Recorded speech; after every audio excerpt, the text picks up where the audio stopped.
ভাবতে পারো তার নাম পর্যন্ত থাকে, সেখানে নবম লিওজনের শেষ যুদ্ধের কোনো সঠিক বর্ণনা নেই। এটা যেন ইতিহাসের পাতায় একটি কালো গর্ত। আরেকটা ভয়ঙ্কর তত্ত্ব আছে, কিছু ইতিহাসবিদ বলেন সেই অঞ্চলে এমন কিছু ছিল যেটা মানুষকে জীবিত গিলে ফেলতো।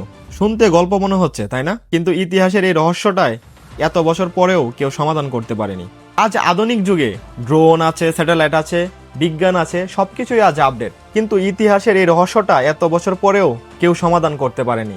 নবম লেজিয়নের কবর খুঁজে পাওয়া যায়নি, একজন নয়, দুজন নয়, পুরো 5,000 সৈন্য। এখান থেকে তোমাকে একটা প্রশ্ন করি, যদি তারা সত্যি মারা যায় তাহলে তাদের লাশ গেল কোথায়?